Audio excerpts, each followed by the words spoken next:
Nosso próximo capítulo é antes da reunião. 9h30? Ô Nelson, não me deixa aflito, Nelson.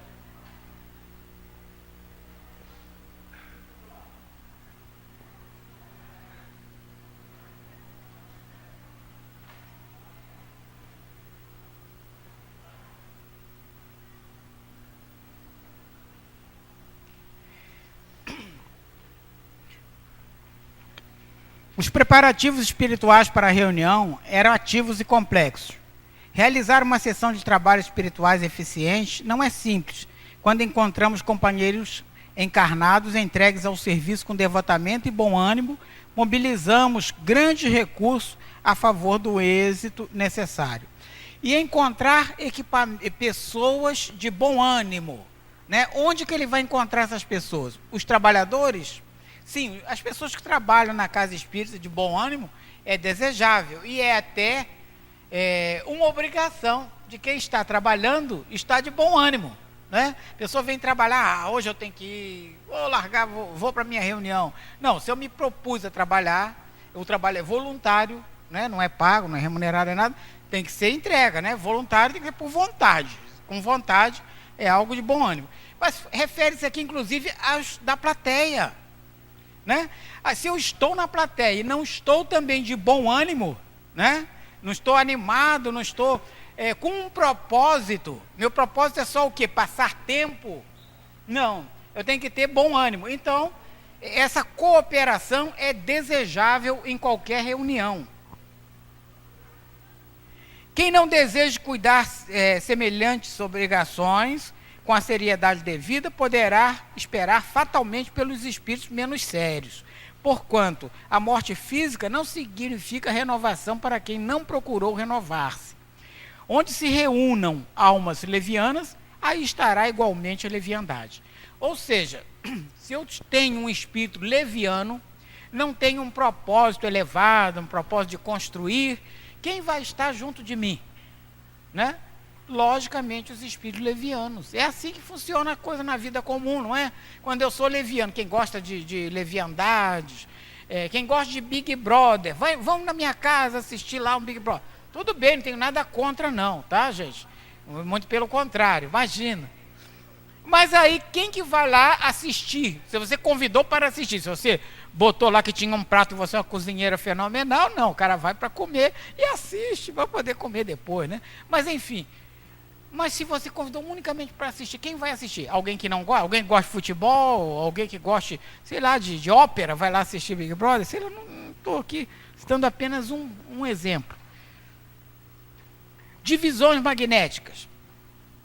Continuei reparando as laboriosas atividades de alguns irmãos que dividiam a sala de modo singular, utilizando longas faixas fluídicas, né? Aniceto, esses amigos estão promovendo a obra de preservação e vigilância. Aniceto falou, esses amigos estão promovendo a obra de preservação e vigilância. Serão trazidos aos trabalhos de hoje algumas dezenas de sofredores e torna-se imprescindível limitar-lhe a zona de influenciação nesse tempo familiar. Ou seja, os espíritos trabalham na preparação do ambiente, né? Isso aqui, muito antes de qualquer reunião começar, os espíritos estão trabalhando nessa preparação do ambiente. Já os sacerdotes do Antigo Egito não ignoravam que para atingir determinados efeitos é indispensável impregnar a atmosfera de elementos espirituais, saturando-a de valores positivos da nossa vontade. Para disseminar as luzes evangélicas aos desencarnados, são precisas providências variadas e complexas, sem o que tudo redundaria em aumento de perturbações.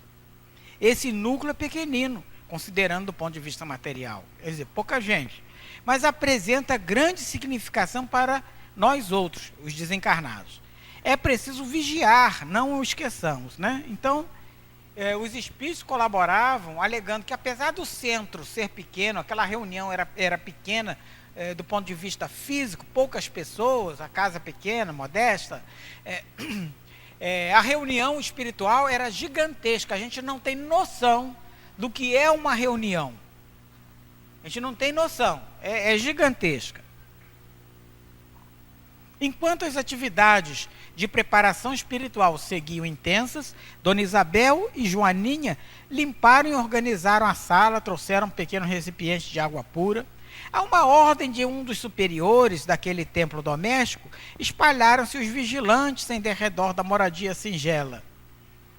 Nos menores detalhes estava a nobre supervisão dos benfeitores, em tudo a ordem, o serviço e a simplicidade. Ou seja, tinham os chefes encarnados que cuidavam da coisa material, e havia também os chefes desencarnados que cuidavam do outro. O chefe desencarnado, ele tem também os chefiados. E esses chefiados, cada grupo deles com funções definidas, né, tinha inclusive as pessoas da vigilância, né?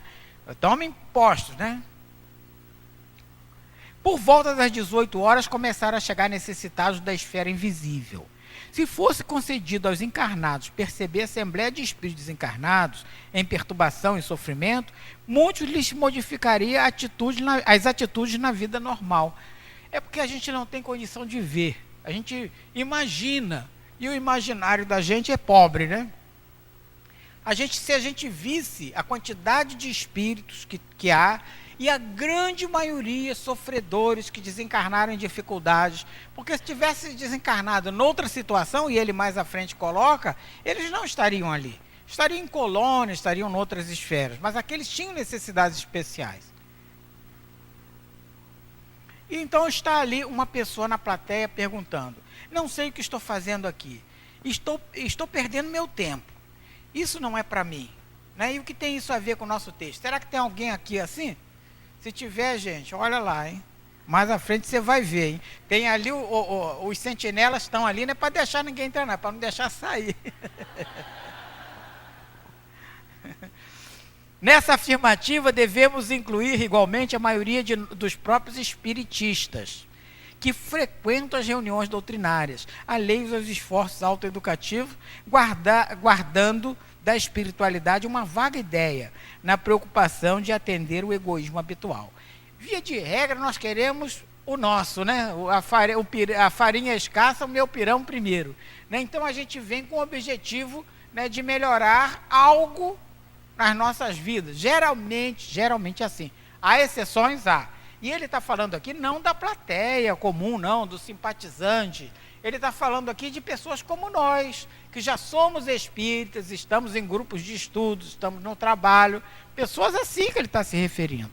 O quadro de retificações individuais após a morte do corpo é tão extenso e variado que não encontramos palavras para definir a imensa surpresa. Orientadores fraternais traziam entidades perturbadas, restos esqueléticos, pareciam cadáveres erguidos do leito da morte. Olha que coisa horrenda. Tínhamos diante dos olhos uma autêntica reunião de coxos estrupiados segundo o símbolo evangélico.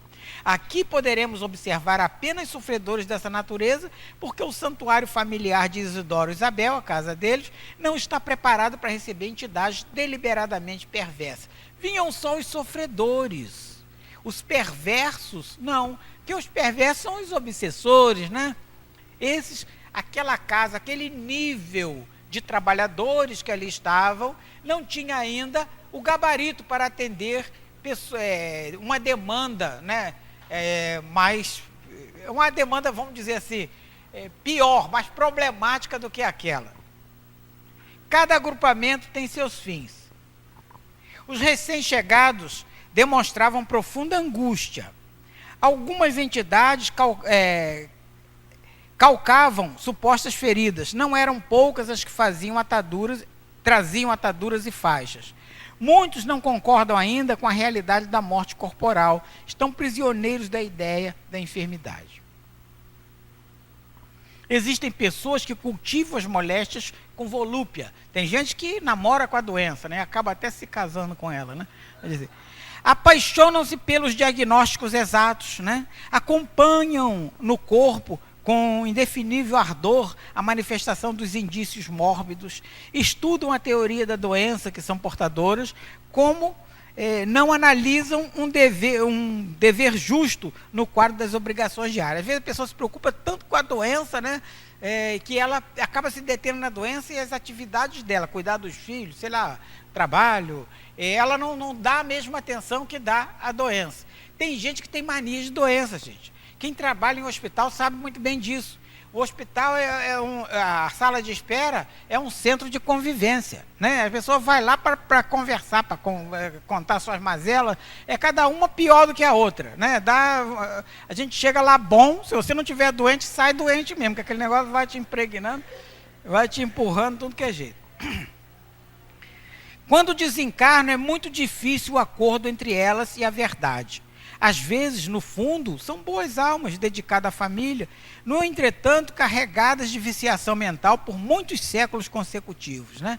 Isso não é de uma encarnação só, não. A pessoa vem cultivando isso ao longo dos anos, né? Difícil deixar o velho individualismo, a visão da universalidade custa preço alto e nem sempre estamos dispostos a pagá-lo. Não queremos renunciar aos hábitos antigos e fugimos aos sacrifícios louváveis. Quando isso acontece, o mundo que prevalece para a alma desencarnada é o reino pessoal de nossas criações inferiores. Se a gente está ligado ao material, a visão velha não renova, a gente desencarna e leva essa visão também. Quem cultivou a enfermidade com adoração, submeteu-se-lhe ao império. Remediar a saúde e viciar a mente são duas atitudes essencialmente antagônicas entre si. Quem vicia sua mente não remedia a saúde, por que vai remediar? Ele não vai remediar porque, se ele vicia a mente adoece o corpo. Então isso aí é antagônico. A segunda parte, vamos à assistência. Assistência de quê? Daquela reunião ali.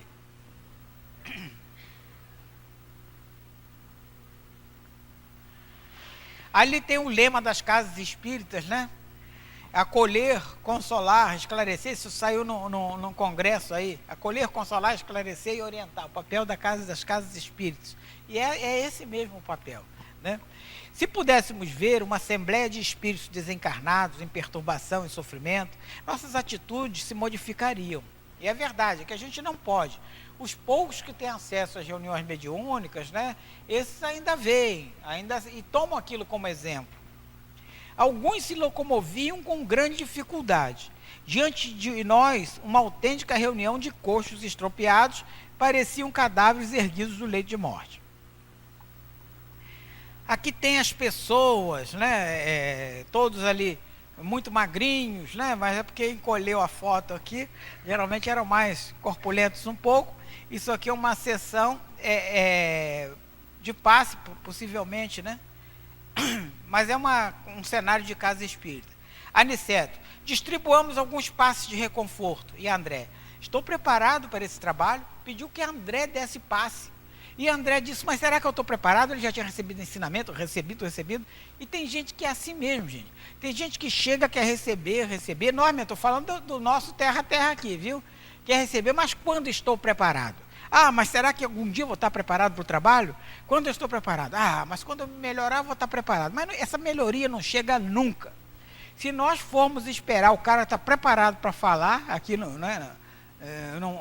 púlpito, aqui não tem púlpito, mas tem um palco, né, para falar aqui, a pessoa não ia achar um orador. Jesus teria que vir pessoalmente, encarnar de novo. Porque nós estamos todos em processo de aprendizagem. Todos tentando, preparando para que a gente seja melhor. Mas, na realidade, todos nós temos defeitos. Carregamos esses defeitos. É natural.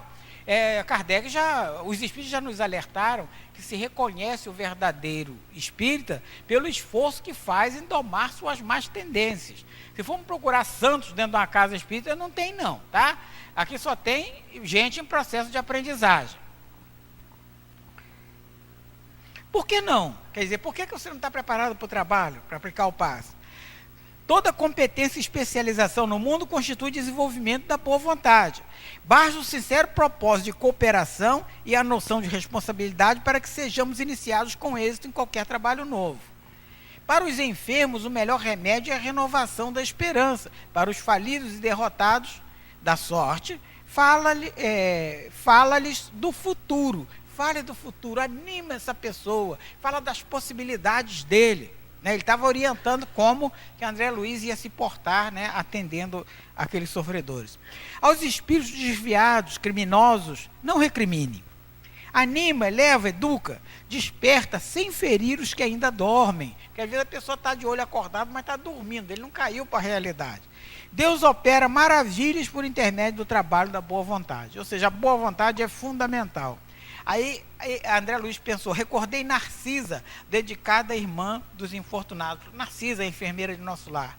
André, meu amigo, nunca te negues, quando possível, auxiliar aos que sofrem. Foi o conselho de Narcisa para ele lá no nosso lar. E Aniceto, aplique seus recursos, André.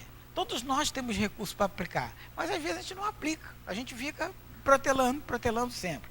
Naquele instante em que fora chamado a prestar auxílios reais, eu não recorri aos meus cabedais científicos, não me reportava tão somente à técnica da medicina oficial a que me filiara no mundo. Recordava daquela Narcisa, humilde, simples, das câmaras de edificação, que conseguia muito mais com amor do que com medicações.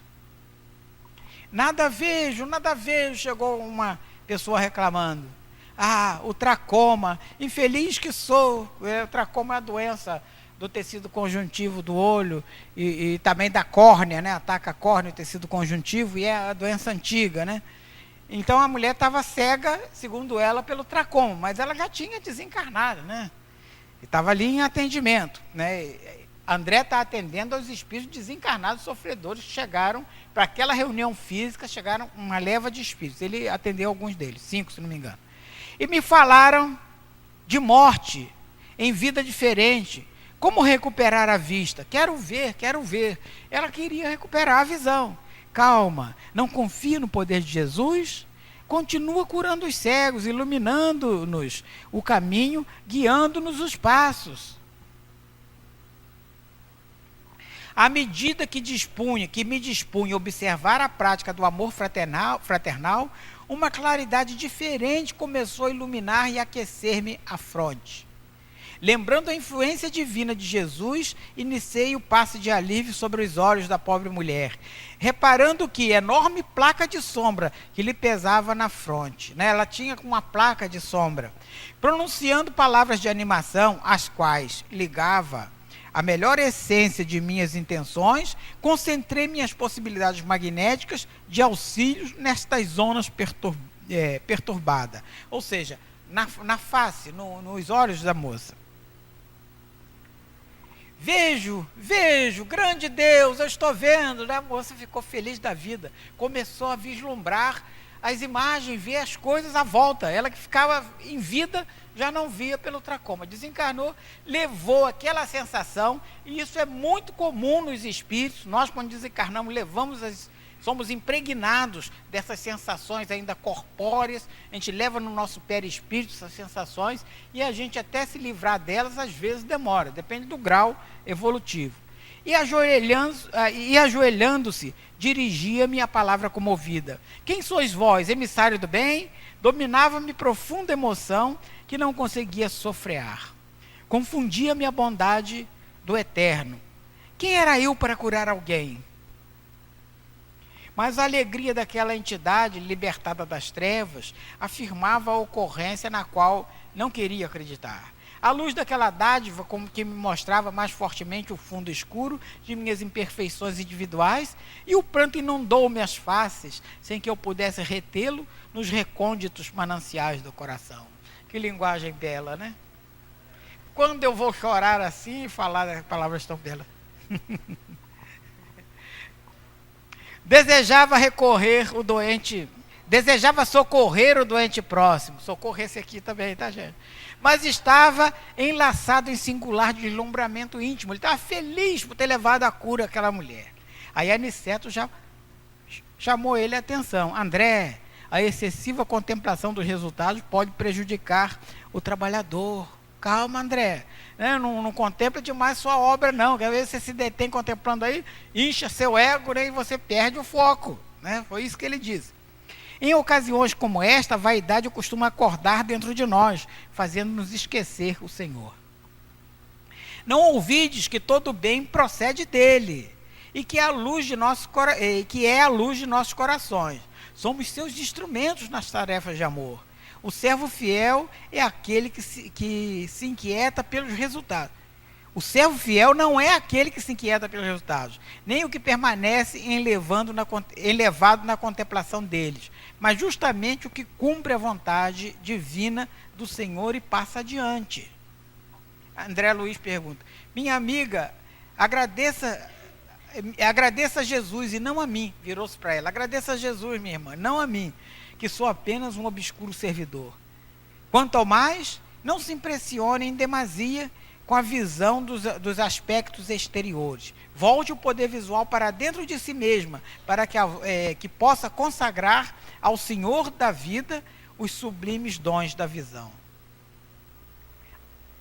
Aí Aniceto continua: alguns se sentem curados, outros acusam melhoras, e a maioria parece continuar impermeável ao serviço do auxílio. Isso é assim mesmo, viu, gente?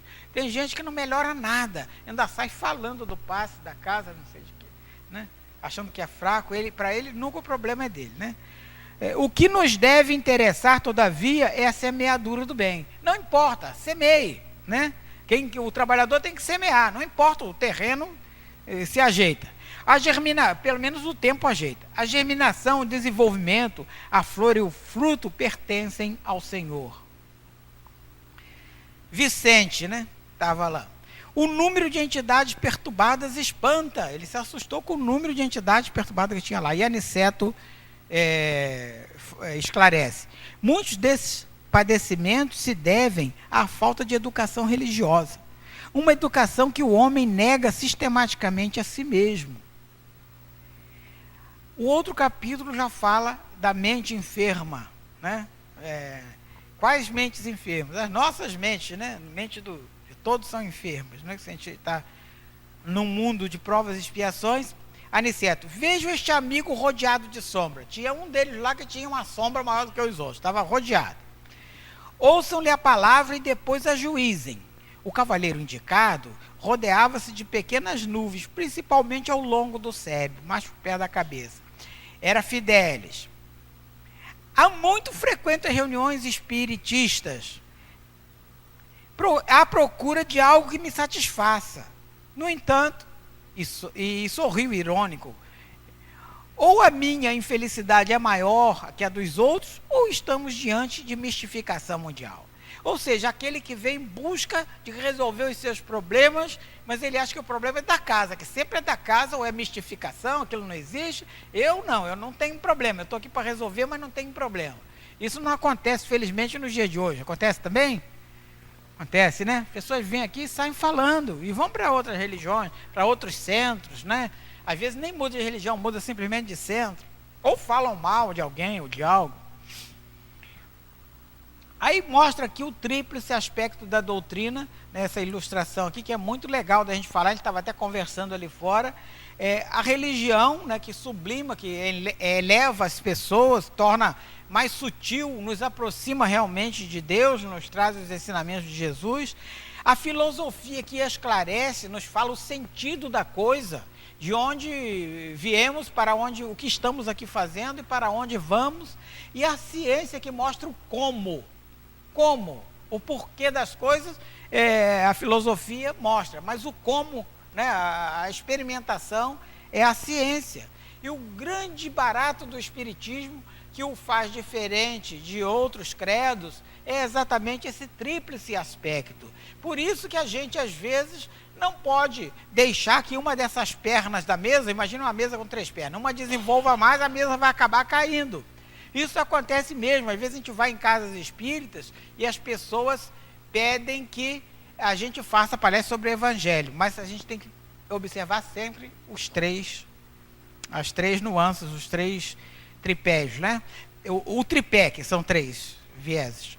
Tenho estudado muitíssimo, não me furtando ao crivo da razão rigorosa. Nunca obtive uma prova, ele reclamando. O espiritismo está cheio de tese sedutora, mas o terreno mostra-se cheio de dúvidas.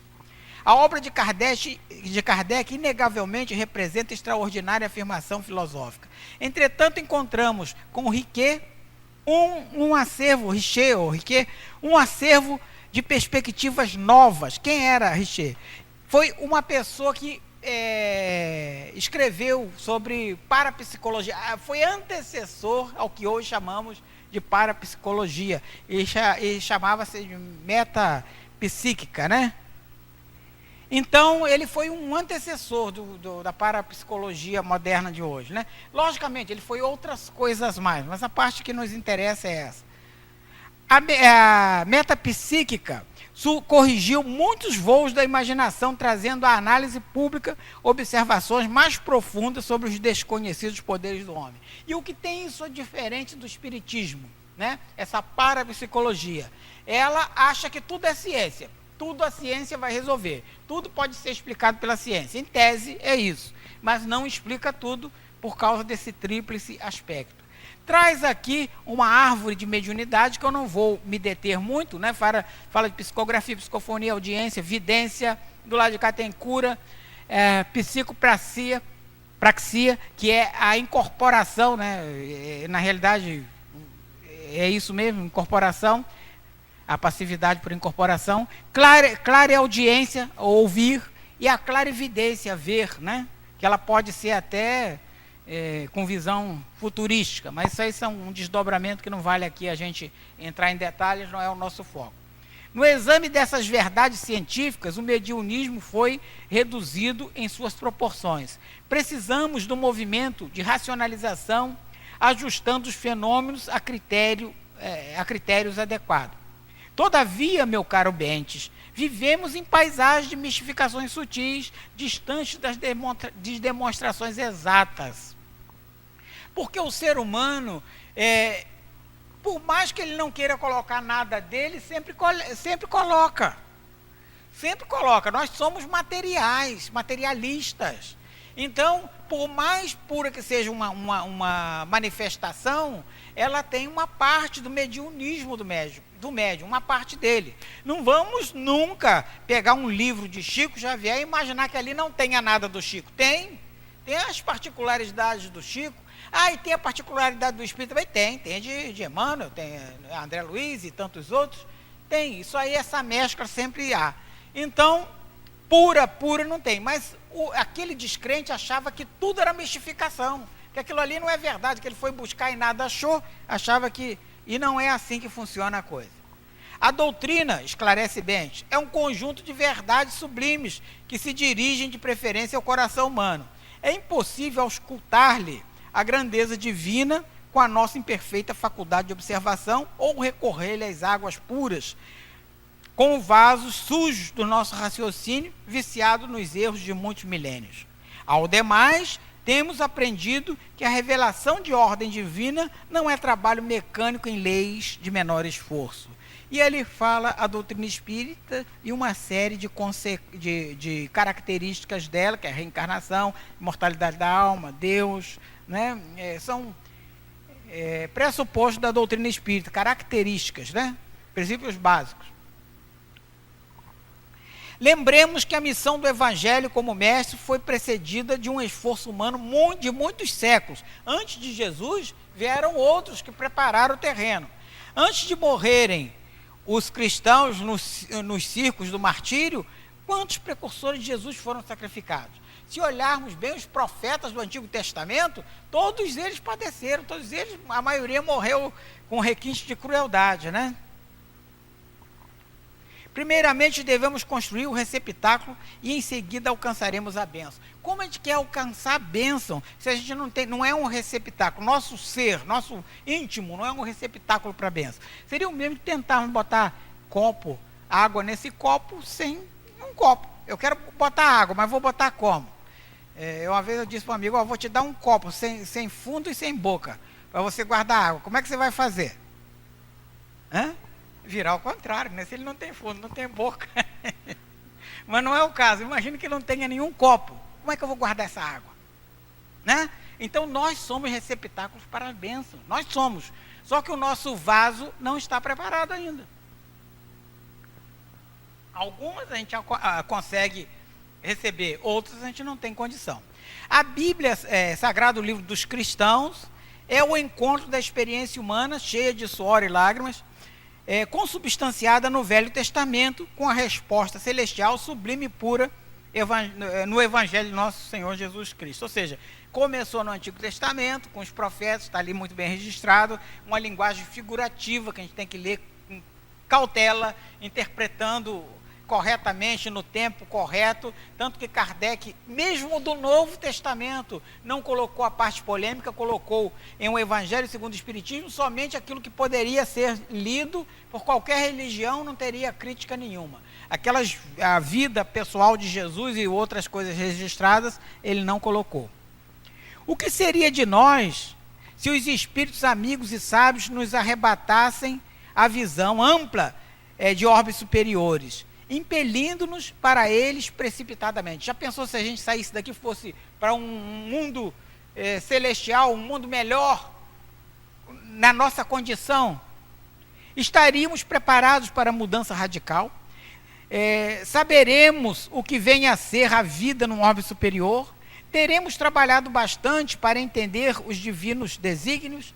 Nessa palestra sobre ecologia até eu falo uma coisa que a gente não para perceber: a gente está destruindo a natureza, achando que o mundo de regeneração virá. E será que esse mundo de regeneração é com árvores mais bonitas, florestas mais bonitas? Ou não precisa nada disso? Pode ser um deserto? Pode, porque a regeneração é do ser humano. O ser humano é que vai ter que ser melhor para conviver, talvez, num mundo mais inóspito, sem brigar entre eles, né? É isso aí, convém mais em harmonia. Pode ser que essa regeneração não seja para o planeta se regenera de uma outra maneira, mas a nossa regeneração, ela que é aprender a conviver numa diversidade, conviver melhor, não nos maltratarmos uns aos outros. E a Terra? E as nossas milenárias dívidas para com os planetas que têm suportado as nossas imperfeições? Como residir nos andares mais altos sem drenar os pântanos que jazem embaixo, né? A gente tem tanta coisa para resolver aqui, como a gente poderia residir? Fala aqui de William Crookes. Fidelis continua: você fala como um homem de fé, esquecendo que meu esforço se dirige à razão e à ciência. Geralmente é o argumento daquele que não quer acreditar. Eu sou terra, o meu negócio é a ciência. Pode comprovar? Pode trazer um espírito aqui de secar o espírito na minha frente? Geralmente é assim que o cara quer. Não pode, não tem ferramenta para isso, né? Muita coisa da ciência não veio por teoremas, né? Que depois puderam ser experimentados, puderam ser realizados provas, mas muitos deles nasceram por teoremas. E a gente, por uma capacidade de abstração, a gente teve que aceitar. Bom, você está informado que os cientistas inúmeros examinam as fraudes dos mais célebres aparelhos do mediunismo na Europa e na América. Porque naquela época havia muita gente utilizando, principalmente os ensinamentos do Espiritismo, principalmente do Livro dos Médiuns, como mediunismo. Eles faziam espetáculos, muitos de mágica, e usavam os ensinamentos do Livro dos Médiuns para aperfeiçoarem sua técnica, né? Tem Daniel Douglas Home, era um deles, né? A gente tem William Crookes está aqui representado. Este aqui nós conhecemos mais no meio espírita por causa das experiências com o espírito Kate King, né? A médium era Florence Cook. Então ele estudou muito, vários médiuns, estudou uma das irmãs Fox, a Kate, né? Ele fez experiências com a Kate Fox, né? E, enfim, isso está muito bem documentado no livro do... Me ajuda aí, gente? Cadê a ajuda dos universitários? No livro A Origem do Espiritismo do cara que escreveu Sherlock Holmes, gente. Alan Poe não. Isso. Arthur Conan Doyle. Olha só como é que eu estou ficando. Eu acho que essa água aqui, falta de água. Arthur Conan Doyle, né? Está muito bem documentado no livro dele. Aliás, Arthur Conan Doyle, silêncio no recinto, pela ordem. Arthur Conan Doyle, ele é conhecido por Sherlock Holmes, né? Mas ele escreveu 3 livros espíritas, dos quais 2 eu tenho. e aconselho muito a lerem A Origem do Espiritismo. Fala sobre a origem do Espiritismo anglo-saxão, mas se ele se detém mais nessa área, mas é fantástico, é um registro preciso, né? Ora, o que esperar de uma doutrina confiada a mistificadores? Porque havia muitos, espera aí, gente, me dá licença, havia muitos mistificadores, muitos, e muita gente utilizou os ensinamentos. Bentes continua: os médios são simples colaboradores do trabalho de espiritualização. Cada um responderá pelo que fez das possibilidades recebidas. Não podemos atribuir a concentração de todas as verdades divinas à cabeça de alguns homens, candidatos novos, cultos de adoração. Né? Os pesquisadores atualmente batizados como metapsiquistas são estranhos lavradores que examinam o campo do serviço sem nada produzirem de fundamentalmente útil. Àquela época já, né? Examina a ciência, mas o que eles produzem de conhecimento? Eles só querem contestar, né? Inclinam para a terra, contam os grãos de areia e os vermes invasores, determinam o grau de calor e estudam a longitude, observam as disposições climáticas e anotam as variações atmosféricas, mas com grande surpresa para os trabalhadores sinceros, desprezam a semente. Ou seja, cuida de tudo em volta, mas a semente desprezou, você não precisa. E somente os cientistas que estudavam somente a parte científica e negavam a parte espiritualista do espiritismo. Espero a mensagem dos meus com sinais iniludíveis da sobrevivência após a morte. Ele ia lá para se comunicar com seus antepassados que tinham desencarnados. Possivelmente ia nas reuniões mediúnicas para isso. E Aniceto: reparam como esse homem traz a mente enfermiça? É um dos curiosos doentes encarnados, que eu já tinha falado daqueles que vêm só por curiosidade. Tem vasta cultura e, todavia, como traz sentimento envenenado? Tudo quando lhe cai nos raciocínios, participa da geral intoxicação, né? E tem lá a relação do homem com o espírito. Deus, então, em sua infinita bondade e amor, como divina providência, é que concedeu ao homem, com as manifestações espíritas, a prova de que nele vive um espírito e que esse espírito sobrevive à morte. As manifestações espíritas são uma prova disso, gente, inegáveis. Quer a realização divina, tem gente que quer assim, quer a realização divina, mas não quer empreender o menor esforço. Reclama a graça formulando a exigência. Quer o trigo da verdade sem participar da semeadura. Espera a tranquilidade pela fé sem dar-se ao trabalho das obras. Estima a ciência sem consultar a consciência. Prefere a facilidade sem filiar-se à responsabilidade. Essa pessoa, geralmente insatisfeita, tem esse tipo de comportamento. E isso perpassa os anos. E Vicente continua: afinal de contas, o que deseja esse homem? E Aniceto esclarece: nem ele sabe. Quer dizer, essas pessoas nem sabem o que querem, né? É um eterno descontente. É um desses enfermos que ainda não se dispuseram a procurar o alívio pelo demasiado apego à sensação. O cara quer a sensação, né? E o segundo, aprendendo sempre. 43, assistência, mente enfermiça, aprendendo sempre. Oh, meu Deus, será que eu não chego ao fim disso? Vamos lá.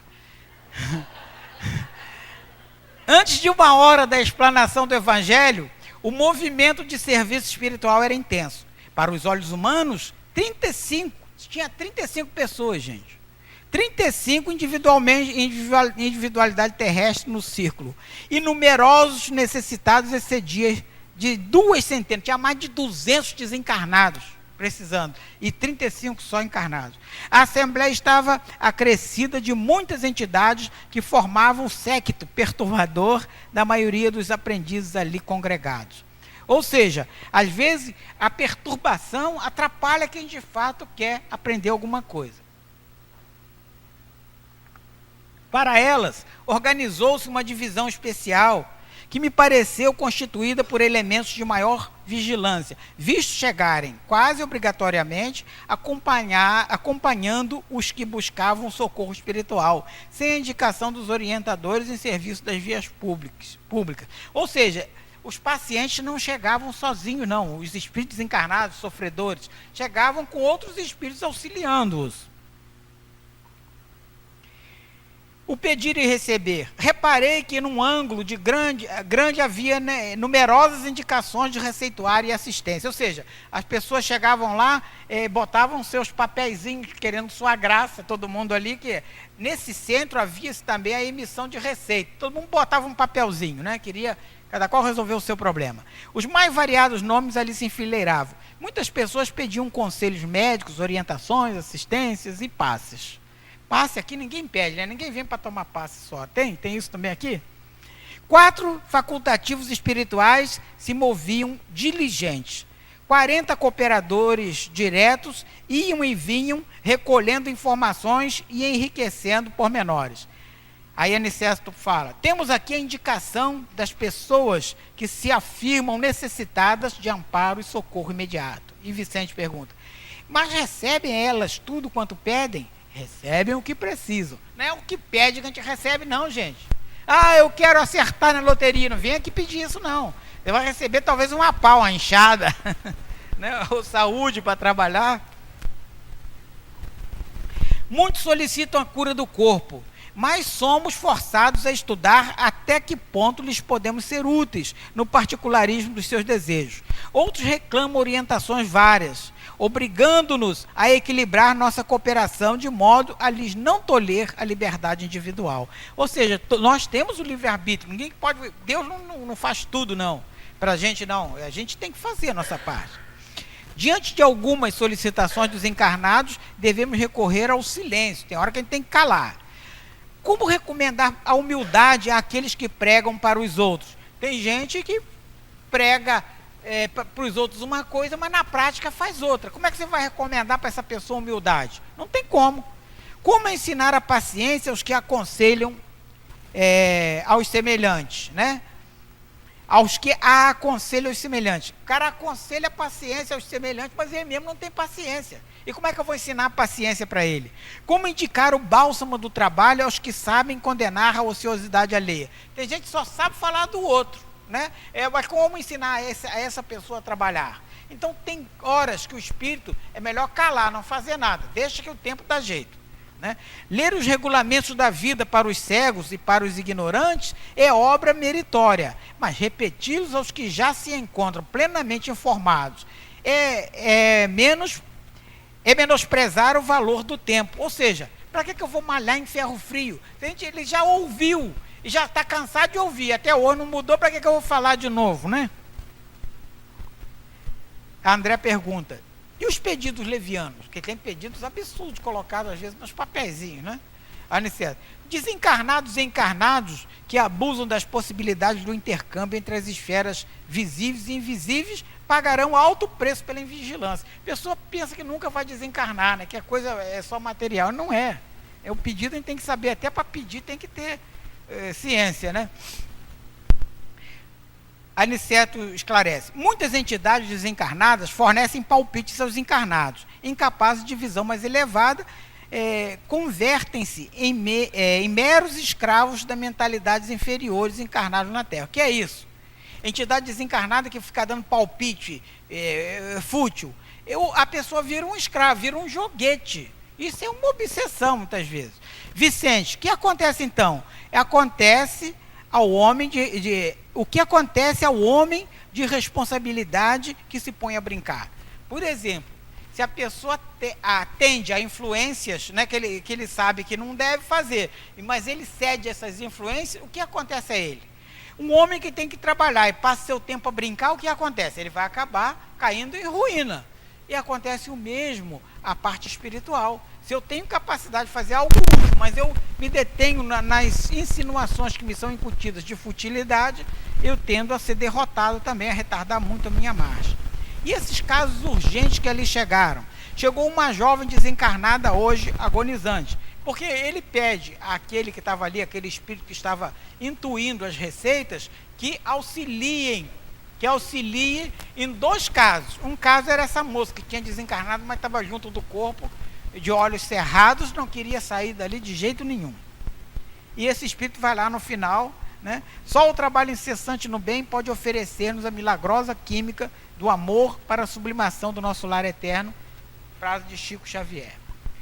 A interpretação do Evangelho era inspirada por emissários de nobre posição. As entidades desencarnadas recebiam com respeito as orientações, mas não se dava o mesmo entre os encarnados. Observa-se apreciável instabilidade de pensamento. A expectativa ansiosa dos presentes perturbava a corrente vibratória. Desequilíbrios afetavam particularmente a organização mediúnica de Dona Isabel, a dona lá que organizava a casa, e a posição receptiva do comentarista parecia perder o fio da meada, porque quando a ambiência está ruim, até quem está falando perde o fio da meada, é terrível. Os colaboradores, os mais novos em conhecimento doutrinário, ou seja, pouco tempo na doutrina, exibiam enorme irresponsabilidade. A mente lhes vagava muito longe dos comentários edificantes. Viam-se-lhes distintamente imagens mentais, cada qual com as imagens mais estapafúrdias possível. Estabelecem padrões aos aspectos exterior da pessoa concentrada, exigem determinada atitude corporal, esperam resultados rápidos nas atividades dessa ordem. Adianta eu não me concentrar fora e chegar aqui e tentar em meia hora me concentrar e conseguir tudo? Não adianta, porque eu não vou conseguir me concentrar. Era isso que ele está querendo dizer aqui. E fala da concentração, muitas vezes aqui, que nós, para concentração, nós temos que ter uma vigilância, enfim. Não vou entrar, senão não vou terminar essa palestra. Mas essa fase aqui mostra exatamente isso aqui. E fala também das pessoas, de 2 ali que vieram, 2 espíritos que vieram pedir favores a eles, desencarnado. A moça estava desencarnada, uma delas, veio pedir um favor que ela queria, que a sua filha que estava na plateia, ela viu a filha na plateia, a filha encarnada, obviamente, ela já desencarnada, ela queria que a filha tivesse uma notícia dela, queria se comunicar. Aí não é permitido a ela. Sua filhinha ainda não está em condições de receber essa bênção. Ela se apegaria ao seu auxílio e talvez a irmã se perturbasse com isso. Qual irmã? A desencarnada, em vez de seguir a sua trajetória, se perturbasse tentando, no afã de satisfazer a filha, ficasse ali naquela obsessão, né, de desencarnado para encarnado, né? Podemos recorrer ao método indireto. Amanhã poderá encontrar-se com ela em sonho, né, com a sua filha. Veio um outro pedido. Estimaria suas providências junto dos receitistas para que forneçam novas indicações para o Amaro. O Amaro era o garoto que estava lá. Meu sobrinho necessita de amparo à saúde física. A resposta do mentor: não posso, meu amigo, não posso. Você não ignora o nosso doente é muito rebelde. Você sabe disso, nosso doente é rebelde demais, né? Olha aqui o pastor ali, viu? Aqui. É brincadeira, isso aqui é o pensamento das pessoas que estão na plateia. Tem ali pastor chato, que eu tenho menos me parece é com pastor, né? Não há tempo para conviver com os que estimam a brincadeira. Além disso, não é caridade dar aos que não querem receber. Para que eu vou dar algo a alguém que não quer receber? Não vou fazer isso. Poucos frequentadores do grupo apreciam manter a atitude correspondente à sublime dedicação fraternal em nome do mestre. Mas melhor é servir do que ser servido. Mais belo é dar do que receber. Isso aí é uma verdade incontestável, né? E o pavor da morte? Vamos aos casos. Por que motivo reuniam ali tantos desencarnados? Não podiam receber auxílio no plano espiritual? Porque naquela reunião de pessoas encarnadas tinha um monte de desencarnados, 200, né? Aí eles disseram: muitos desencarnados sentem uma doentia saudade do agrupamento. Muitos querem estar no agrupamento que eles desencarnaram, mas ainda têm as sensações terrenas. Por isso precisam, não podem ir para a colônia espiritual. E ele continua falando aqui que André Luiz foi para a colônia espiritual, mas que eles não precisavam e não precisava ir. Chegamos aqui aos nossos dois desencarnados. O outro vocês não ouviram, é que eu li muito rápido e vocês não tiveram a capacidade de registrar auditivamente, né? Chegamos ao necrotério. O cadáver de uma jovem de menos de 30 anos ali jazia gelado e rígido, tendo ao seu lado uma entidade masculina em atitude de zelo. A desencarnada estava unida aos despojos, estava sob uma forte impressão de terror. Os processos de desligamento já terminou, falaram lá. Mas a pobrezinha, há 6 horas, está dominada de terrível pavor. Os espíritos tinham desligado aquele corpo, mas ela continuava ali, junto ao corpo, porque ela não queria acreditar que estava morta, ela acreditava que estava vivo. O rapaz desencarnado é o noivo dela, tinha um espírito ao lado, o noivo, tentando animá-la de qualquer jeito, chamando, né? A jovem cerrava os olhos, demonstrando que não queria vê-lo. O seu organismo espiritual totalmente desligado do vaso físico, mas a pobrezinha continua estendida, copiando a posição cadavérica, tomada de infinito terror. A falta de preparação espiritual, né? Essa é muito comum acontecer, gente. Isso aí, a falta de preparação, a pessoa não se preparou espiritualmente, então ela está ligada ao mundo material e não aceita, né? Então, o que ele pediu? Ele pediu para que aquele rapaz saísse dali, do círculo de visão. E o que ele fez? Ele atuou como médium, como médico. Chegou perto dela, vamos, Cremilda, a um novo tratamento, dizendo que era médico que estava ali fazendo um tratamento. Não disse que era médico, ele apenas não desdisse, né? Ela imaginou. Ouvindo, a moça abriu os olhos, espantada, né?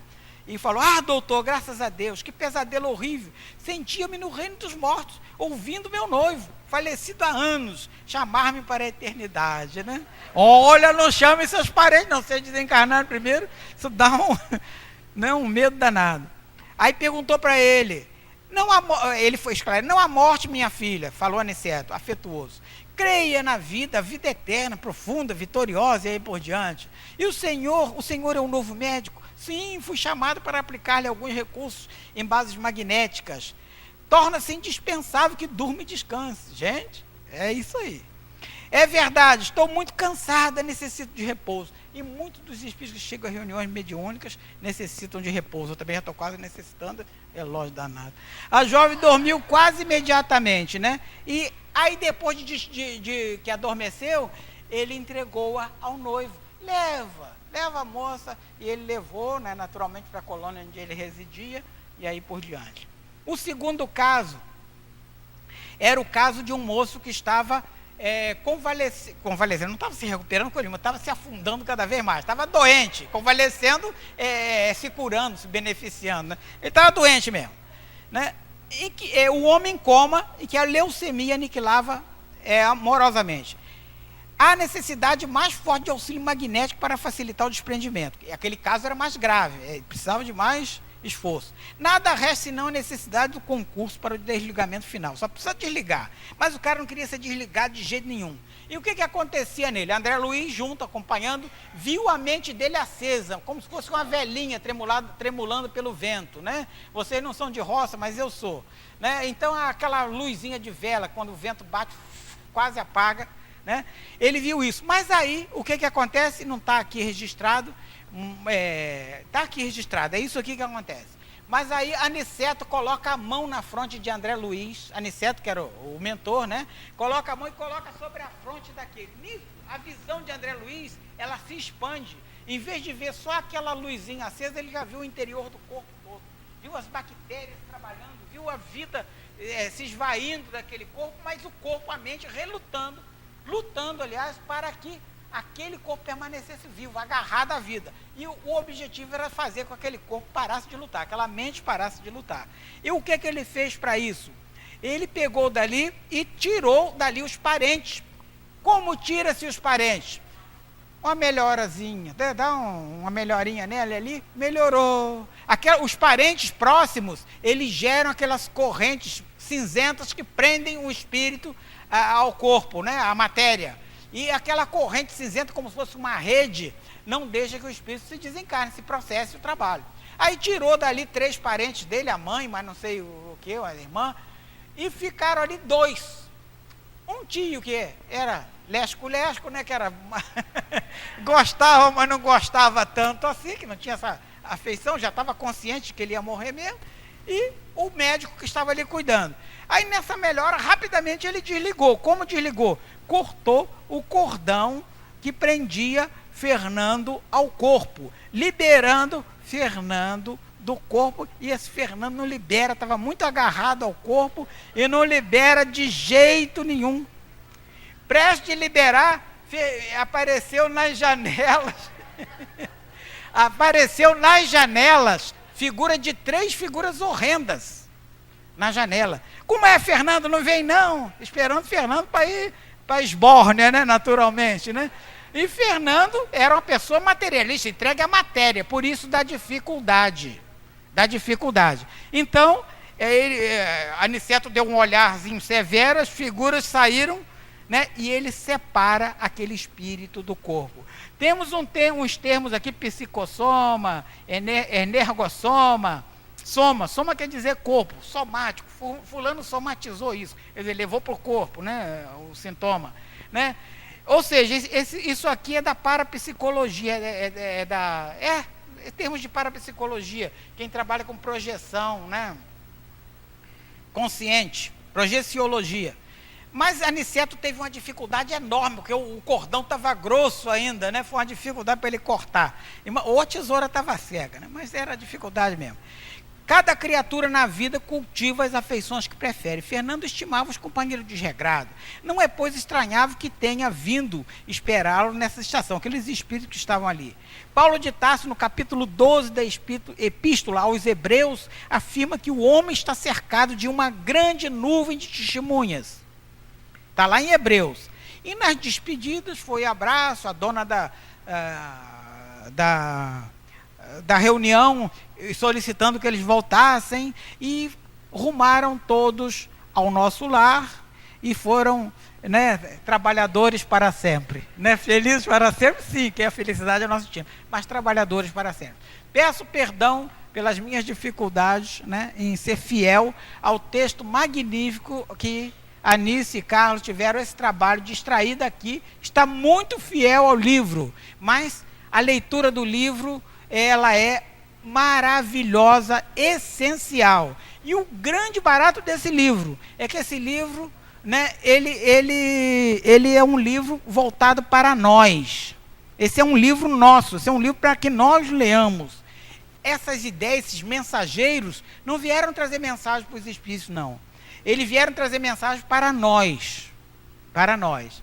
Tudo que está aqui explicado, isso aqui aplica-se, assim, literalmente, ao nosso estado atual, né? A todos nós.